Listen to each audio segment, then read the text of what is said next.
Welcome to partialarc.com. Don't do that.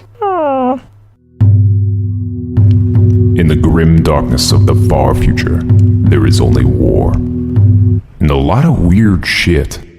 Roll to seize!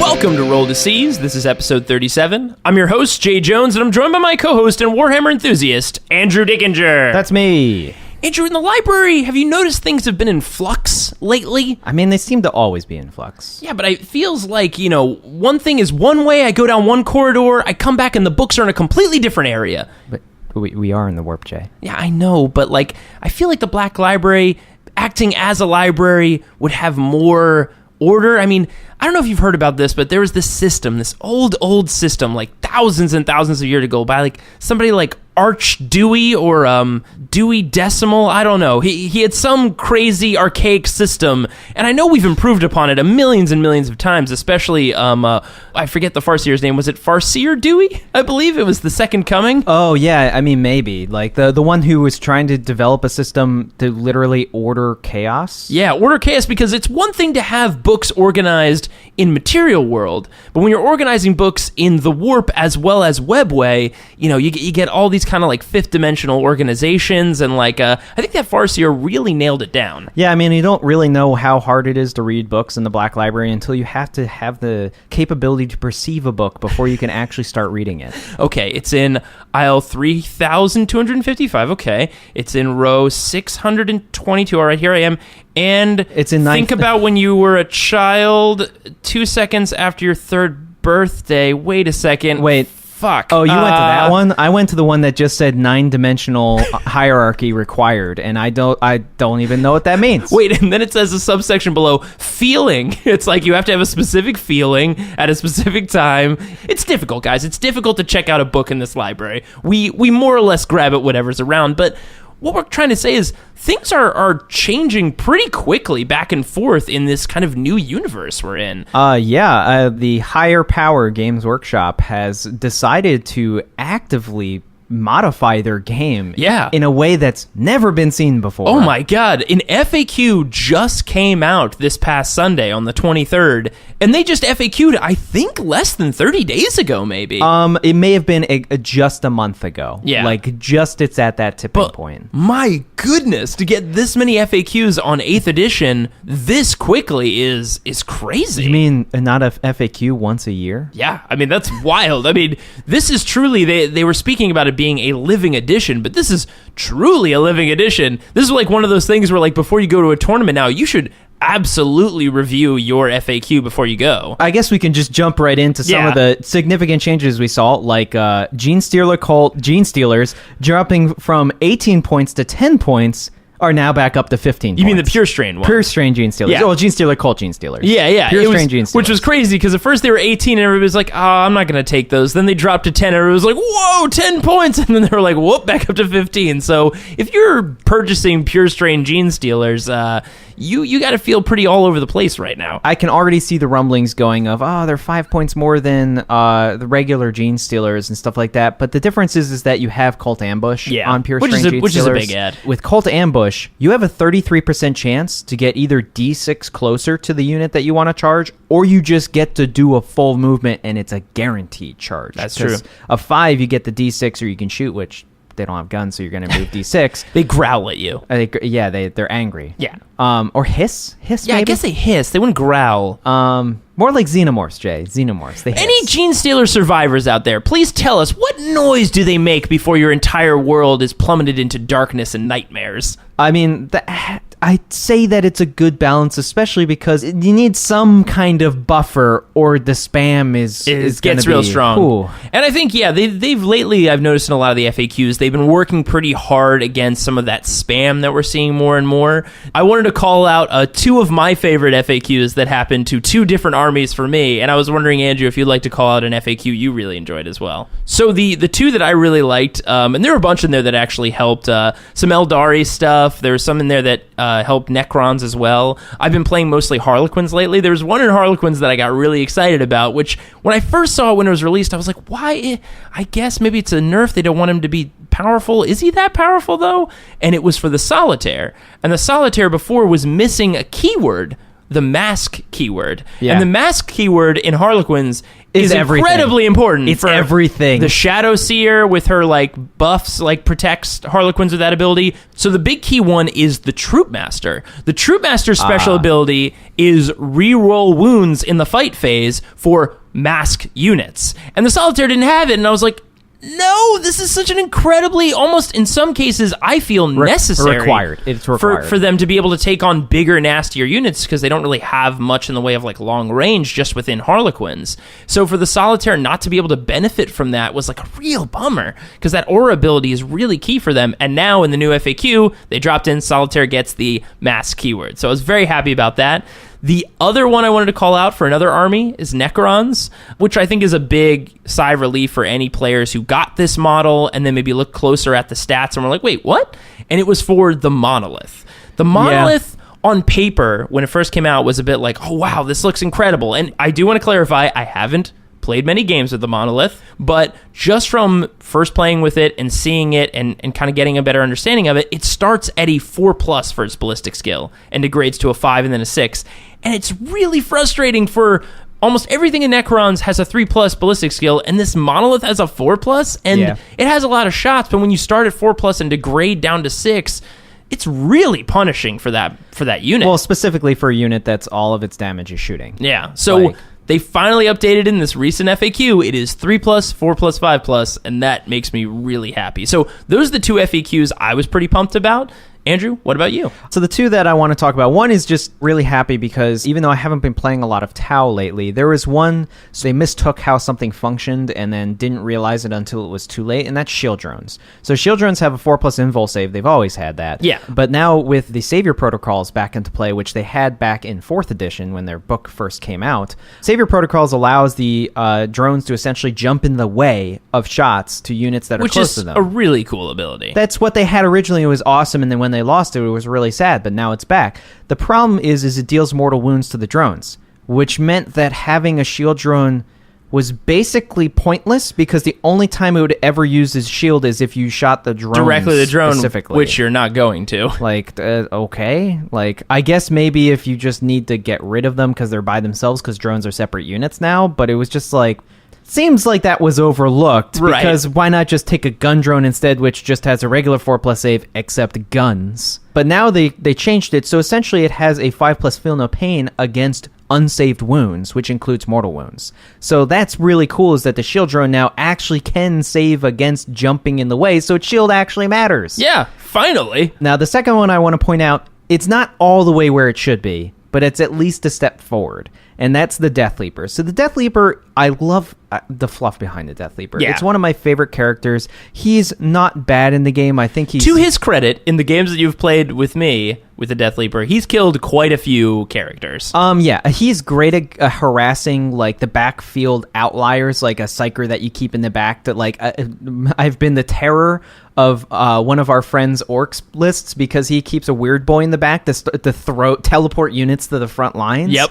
And I'll just be like, hey, I'm going to mark him, so you have to surround him or I'm just going to assault him and take him out. And that can be real punishing. For example, if you go first in a game and you Death Leaper his weird boy before he launches any orcs into space, that's a huge nerf on that army right there. Yeah, essentially, the reason I like Death Leaper is because it forces them to redesign how they play their army. But the significant change that they made is that when you put him in the shadows, he has to name a character the way he's written right now. Mm-hmm. He can't choose to deploy any other way if you name a character, and you have to deploy within 6 inches of that character. So it's if he's surrounded, if he's bubble wrapped, up to the 3rd turn, then Death Leaper just doesn't come in. Lose Death Leaper, and they stemmed it somewhat with the FAQ by saying if the character's no longer on the board, he can just do a normal Lictor deployment of 9 inches, which is, I think, a lot better. Which is better. But it should just not even be if the guy's on the board. It should say that if Death Leaper can't be deployed,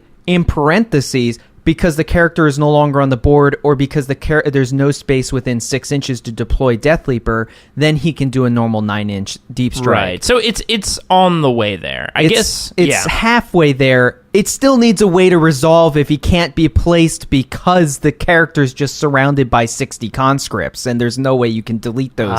The conscript bubble, the great enemy of all. Also, the last thing I'll mention that hasn't been addressed, monsters can't scale buildings anymore. Right. So what happens with a Tyrannocyte that can fly, which means it can go on buildings because it has fly even though it's a monster, drops a monster on the top floor of a building when it deep strikes. Can it go down?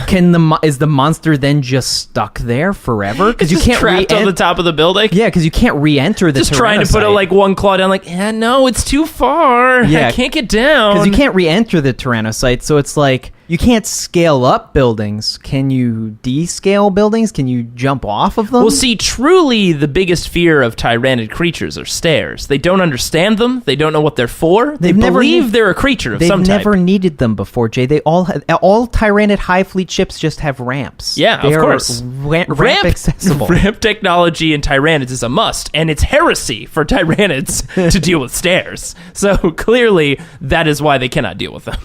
Well, guys, those are some of the things we're excited about and all the crazy changes that are happening. I mean, 8th edition so far, we've just been loving the crap out of it. It's so fun. And man, a truly living edition. This is really just a different universe we're in these days. Uncharted territory, Jay. Well, now we're going to go into our not so favorite things to talk about, which is our Seizes of the Month, where every month Andrew and I talk about some big mistakes we made in a recent tournament, and hopefully how we can learn from them. Jay, you go first. Gah. Fine.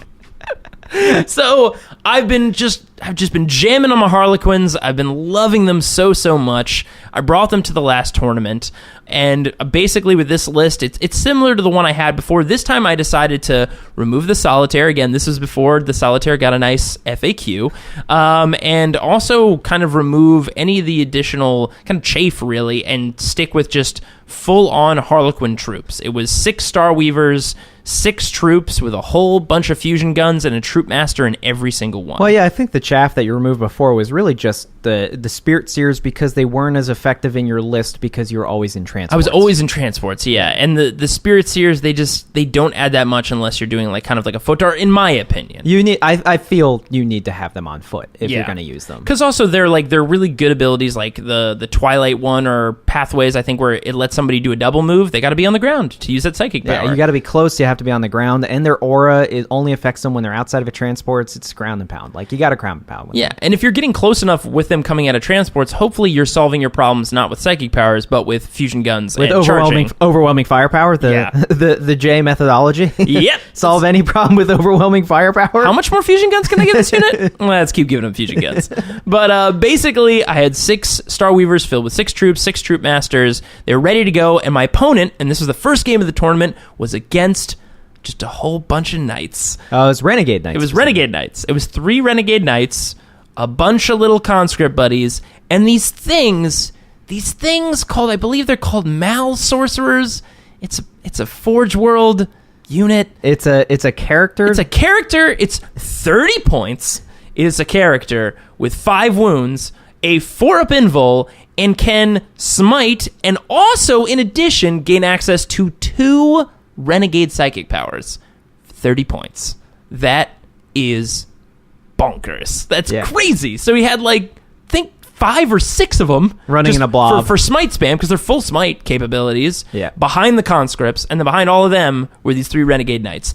And the table, if I'm being honest, had almost no line of sight blocking terrain, or if any terrain whatsoever. It was limited. Wasn't it 4 knights? Didn't he have 4? No, it was 3. Oh, it was only 3. It was 3. Oh. 3 knights. But yeah, so 3 knights, a bunch of conscripts, these Mal sorcerers, these just heretical bastards, ready to take on my clown town, and he had turn 1. So the game was pretty punishing from the start, because, my goodness, if anyone has yet to play at least 3 knights, Renegade Knights, with all the Gatling shots and the battle cannons, and to play that without line of sight blocking terrain like I did, your paper Star Weavers, and they're good, durable, they got the -1 to hit, but with that kind of firepower, all with like D3, D6, like crazy damage. Yeah, like, when everything's multi-damage is the problem. It was just brutal. And then my next turn, I get in, I do a little bit of damage, but really, where does my C's come in? As the game progresses on, it really kind of came down to, I wiped out pretty much all of his conscripts and all of his Malsorcerers. They did a lot of damage with their smite, but then I took them down on a following turn, and it really came down to a whole bunch of my little Harlequins, most of them at this point troop masters, because he had blown away all of my troops, the advantage being, since most of these little troop masters are characters, well, all of them are, he can't target them. So he would get into scenarios where, like, what was interesting is at the end of the game, if I only had 5 troop masters left, when a knight shot, he has to shoot all of his shots at one troop master because he can't shoot the other ones because they're characters, right? The character ability still works even with other characters around them. So he must focus all of his shots at the shitty little troop master, which he was not pleased about. But how the game was going, I think it was okay. And basically at one point, this is really where the C's comes in. And this kind of comes back to, again, there's not that many rules in this game, but the finesse of close combat is really, really key, I've noticed, to stopping units, pulling in other units that you want to shut down their shooting. Placement, how you charge, not being forced to move the maximum distance anymore, how you consolidate and pull other things in. It's like, it's a dance. Yeah, it is. And with this, it was really important for me because his Warlord Knight was going to charge one of my troop masters. I overwatched. He had a fusion pistol. All of them do, because you got to give all your troop masters fusion pistols. Fun fact for any Harlequin Don't leave player home out without there. your fusion pistol. Please don't. And charged it. He actually got a 6 and managed, I think he did like 5 wounds on him or something with a fusion pistol. It worked out pretty well. And he got into close combat. But what I completely forgot about was this rule called heroic intervention. Yep. Now, when I say forget, I forgot how it works. Because I had 2 other troop masters next to this one that got charged that were both within 3 inches to heroic intervention into this knight, and 3 troop masters with their caresses and all their damage, like, they can do damage to knights. Yeah, to be clear, heroic intervention means that if a character is not declared as a charged target, but is within 3 inches of the unit being charged, they can choose to enter that combat. And the best part is, since they weren't declared as a target, the attacking unit can't fight them. And that's the key point that I missed. He was like, oh, are you gonna... I was like, I might heroic intervention with these 2, but nah, I don't want him to die. He's like, you don't want to heroic intervene? And I was like, no, I just, like, I don't want you... You're gonna... With all your, like, feet attacks, you're just gonna stomp 3 troop masters, which is likely. I mean, they have 4 Binvols, and they have 5 wounds apiece. It's a lot, 15 wounds between the 3 of them, but, like, with all those feet attacks, I just didn't want them to die. And he was like, okay. And I understand now what his hesitancy was, because I could have pulled in 2 more troop masters. The best part in that combat, one, that was his Warlord that was in that combat. Yep. Best part is that one troop master survived. He survived that entire combat.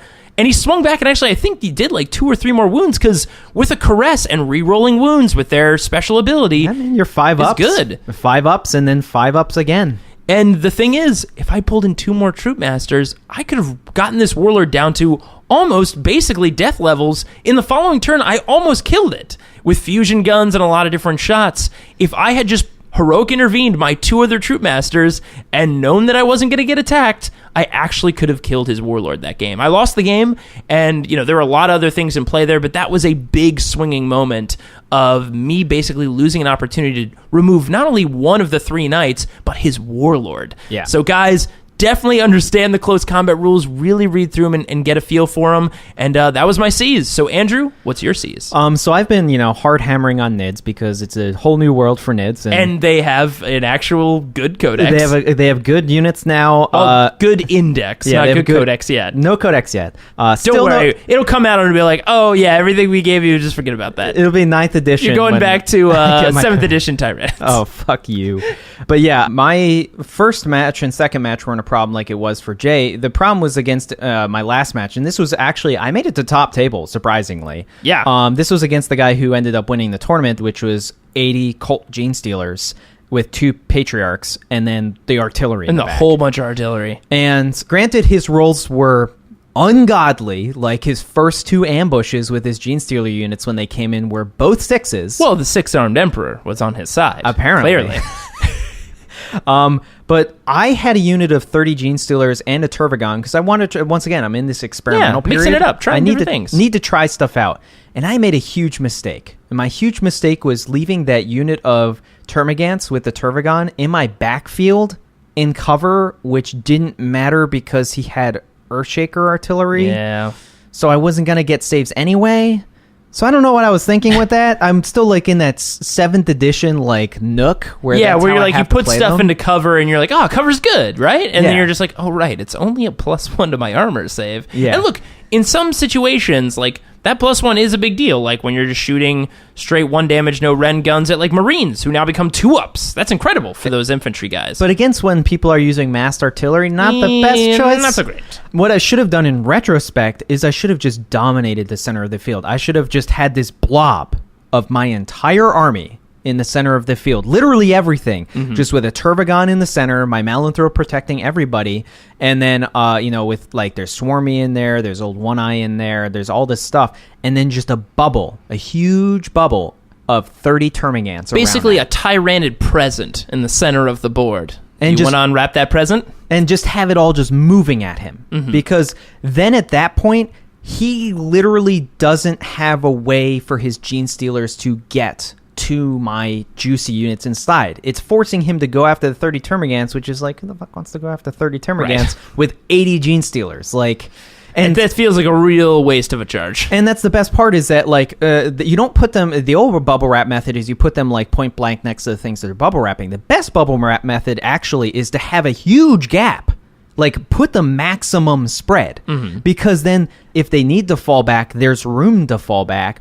Also, if there's a maximum spread like that, because you have to resolve one move after another, that leaves you room to keep your guys inside the bubble and not break the bubble. But it also makes that 9-inch deployment from Deep Strike way bigger. Like, that's way less area that you can go to. That's true. You don't have a lot of area to cover with that. Exactly, and 30 Termagants at their max 2-inch coherency, like in a bubble, it's like something like a 36-inch bubble is huge. That is pretty big.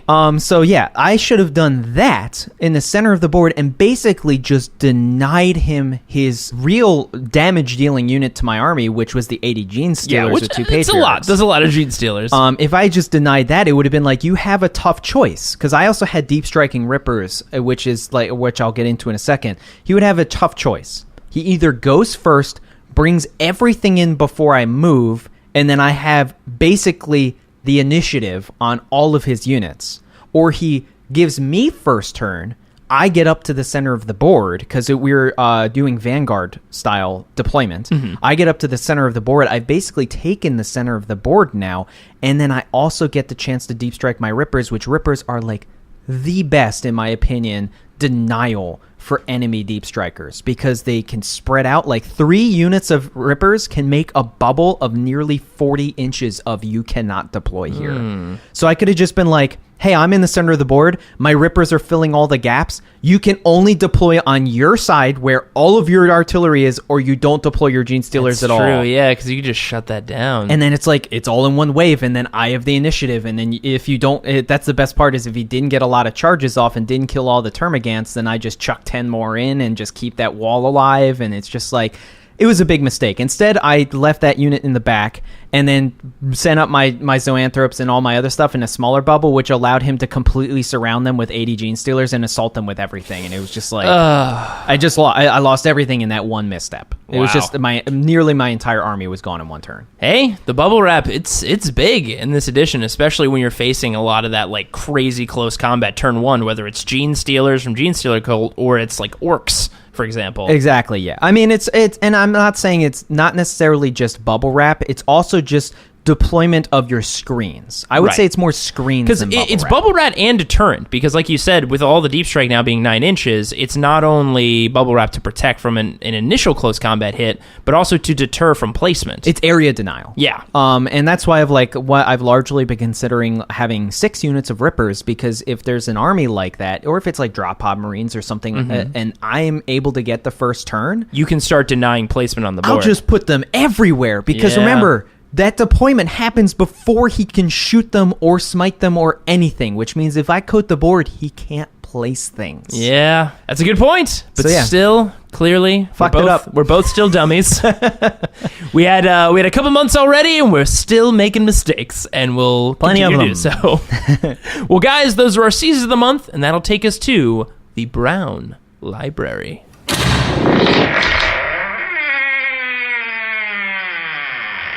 All right, here we are in the Brown Library. I'm standing in front of this bookshelf, Andrew, and I'm thinking about my childhood while I'm also trying to be, it says here on the decimal system, it says feeling effervescent. What does that mean? Jay, you're in the wrong aisle. I am? You're at the reception desk, Jay. Oh, goodness. All right.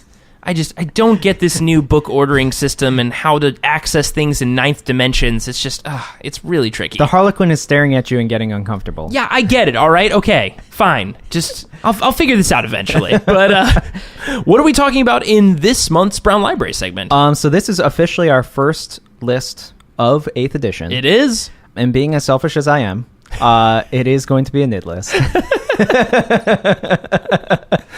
Surprise, surprise. But this list actually uses a lot of things that I never even previously considered. Really? And this is a full theme list. The theme is Squirmy Squirms, and I'll get to that in a second. Squirmy Squirms. Because I don't want to mention the name of the list right off the bat. We're going to get to that at the end. Okay. So this is the tagline at the bottom of the list poster.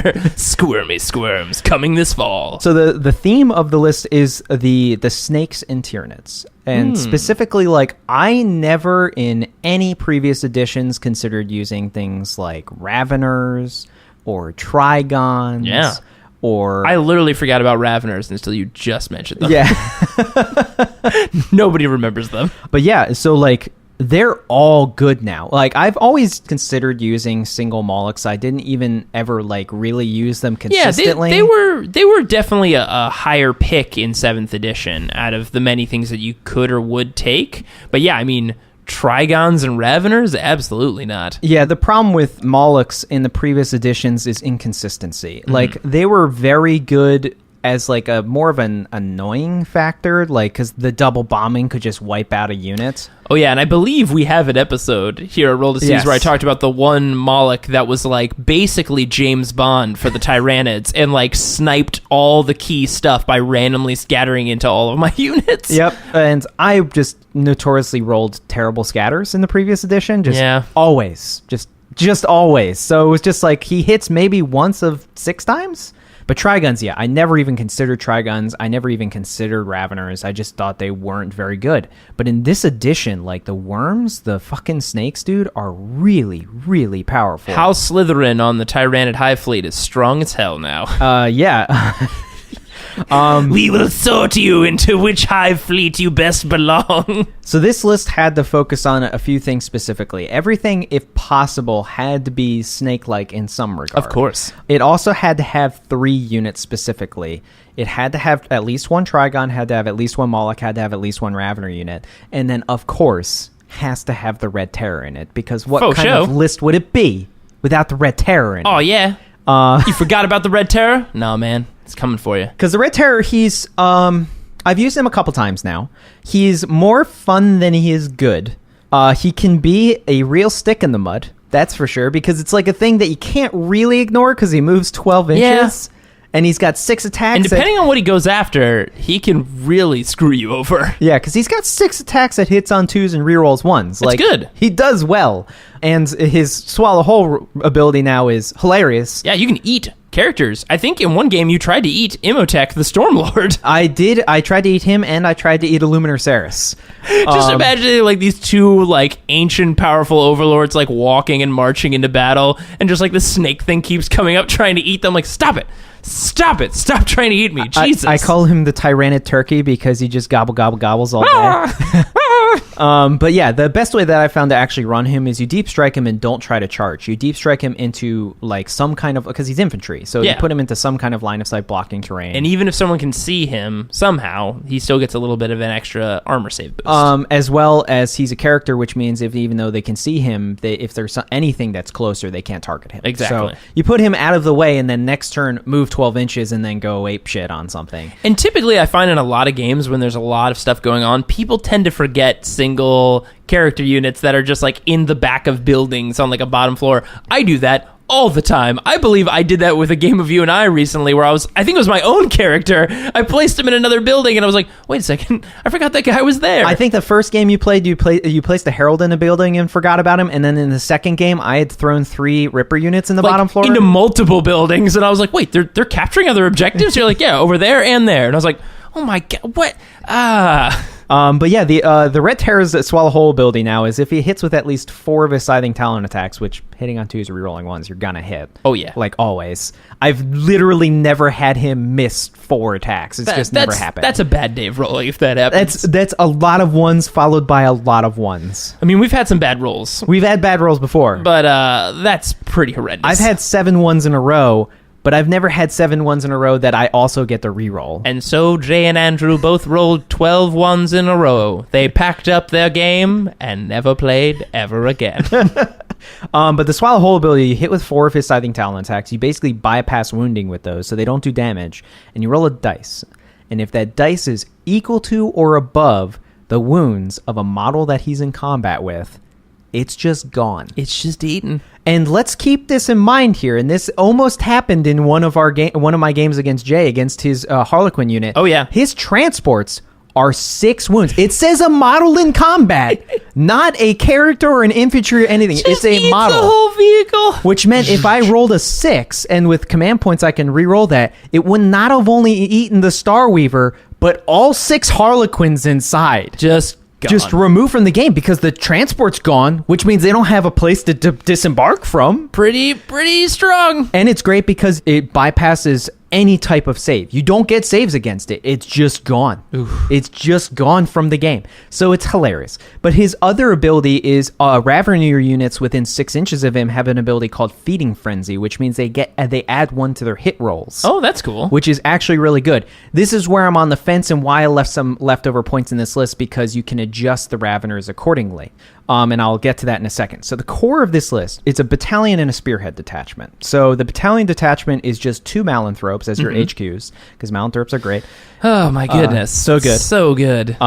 They're very good. They're also wormy. They're literally like a worm thing like sticking out of the ground. They are, aren't they? So, and they give some great enhancements to your units if they're in range, but as general, like, they're the only real HQs you can take with this list that are fit the theme and are also just amazing. But then the troops, I have 5 units of 3 Rippers, because Rippers are also worms. They're baby worms. Oh, yeah. And they have the Deep Strike ability, which this Terror from the Deep is kind of the theme of this list, is like, the ground is lava. The floor is lava. There's no place that's safe. Essentially, everything can come get you from anywhere. Everything is snakes. Yeah, there's just snakes everywhere. There's just motherfucking snakes on this motherfucking planet. Well, I was going to say, you know the one person that the Imperium will have to send to take down the Snake Menace, and that is Samuel L. Jackson. He's captain of the motherfucker Marines. The motherfucker Marines. Samuel L. Jackson. Their chapter tactics is if you say motherfucker in any of your statements on your turn, they can reroll all hits. Yep. Against specifically snakes. That's right. I mean, just snakes, but that's all you Why need. do all these Raveners have the snakes keyword? That's so weird. What do you mean there's a new chapter they just released? They're called the what Marines? But then the second detachment is a spearhead, because we need a lot of heavies in this, because Trigons and Molochs are heavies, and we're taking lots of them. So the HQ for the spearhead is another Malanthrope. So we got 3 of them. Oh boy. Spreading that joy, Jay. It's a lot of dusty vapor they're just spraying around on top of them snakes. And then our elite is, we have 1 elite, and it's the Red Terror. Of course. So here's where the juice comes in. This is the juice. Oh. We have 2 Trigon Primes. And Trigon Primes actually are not only very vital to this list, but are actually really, really good now, and I'll explain why. They're way cheaper than they used to be. They're only 219 points for a Trigon Prime, which is exceptional. And that's with adrenal glands. If you're not taking adrenal glands, adrenal glands and everything. Unfortunately, regular Raveners don't have access to adrenal glands. Sad. But they do have a 12-inch move, so it's kind of mitigated. It kind of nets out. The Trigon Prime it's got a shooting attack. It's a 12-shot shooting attack as opposed to the 8 shots from the regular Trigon. It's also slightly more powerful than the regular Trigon, which is good. So it's a shooting attack, it's hitting on 4s, but it's still something. Right. But where it comes into play is its combat. Its combat is downright devastating. It has a choice of, in my opinion, the 2 weapons. First, its tail weapon, which is one of the only tail weapons in the index for Tyranids that does not require you to use it in combat. Most of the other ones require you to use one of your attacks. Right, at least one attack to use the as tail. a tail weapon, like Flyrant's grasping tail and stuff like that. This is called the Biostatic Rattle. And where this is useful is against infantry units. It's only strength 4, but as long as it deals at least one unsaved wound to a unit, that unit has -1 to its leadership. Whoa, that's pretty cool. Big deal. But the best part is that it doesn't require you to use it. And this is where it gets crazy because Trigons and Trigon Primes have base 6 attacks, which means with their 3 pairs of massive scything talons, they have 7 attacks. Jeez. They're hitting on 3s with 7 attacks, re-rolling 1s. They're strength 7, AP -3, D6 damage. Jeebus. They wreck face like so crazy. much damage. And then the fact that they can deep strike that 9 inches and then it's just an 8-inch charge because they have adrenal glands is like, whoa, buddy. Like, they're in your face and doing bad stuff real quick. God, that's brutal. So yeah, 2 Trigon Primes, very important. The point of making them Primes, though, is that they're Synapse and Shadows. And this is vital because the only other Synapse and Shadows is Malanthropes, and most of the army is going to outpace them. Right. So that's also important. to spit in the face of Optimus Prime, who is now the weaker of the Primes. That's right, Optimus Prime. You got nothing on Trigon Prime. Hells yeah. So the Trigon Primes, they'll almost always burrow. They'll almost always use their burrow ability. Now, you can, this is like why I said I left some points to manipulate, because Trigons have the ability to take a troop unit in Tyranids with them now in the tunnel. That's right. when They can bring some buddies along in their little tunnel trip. They can bring buddies, and it's pretty great. The rest of this detachment is 4 Molochs. 4. It's a lot of Molochs. Now, people are like, 4 is way too many. It's actually not. So Molochs are actually incredibly powerful now. Their Terror of the Deep ability is still there. Mm-hmm. They're only 105 points, which is like, that's actually really cheap for a 12 wound monstrous creature. Oh, yeah. That is really cheap. So their Terror of the Deep ability now, they don't appear under units, but they deep strike just outside of 1 inch of units. Which is really good. And every unit they're within 3 inches of, you roll a dice, and bad things happen. Is it mortal wounds? On a 1, nothing happens. Too bad. They got dust in their eye. On a 2 to 3, it's 1 mortal wound. On a 4 to 5, it's D3 mortal wounds. And on a 6, it's just 3 straight mortal wounds. That's pretty good. Which, when you think about it, it's 105 points with guaranteed deep strike. Just there, if there's like 4+ units in range of that, that's insane. Like, Yeah. that's so many mortal wounds for 105 points. Especially against, like, characters. Exactly. So then the downside is that they can't do it within 6 inches of another Moloch doing this deep strike attack in the same turn. That's a good qualifier, So you because can then just you can't just stack a bunch of Molochs attacking, like, 1 unit just mortal wounded to death. So then the audience is like, but Andrew, you said there's 4 Molochs. Why would you ever do this? And it's something that Reese has also discussed in Frontline. It's because you do staggered Molochs, because Molochs have the ability to burrow if they're not within 1 inch of an enemy. Mm-hmm. So this gives them a terrifying prospect, because you don't want to assault them either. They're actually pretty good. They have like 9 attacks in close combat. Yeah, I've assaulted a Moloch. It is not fun. And like 12 wounds. It's just like, but who cares? It's a lot to chew through for something that cheap. With a 3+ save, I mean, they're great. You deep strike both of them in. They are 6 inches across from each other. So that's your first one.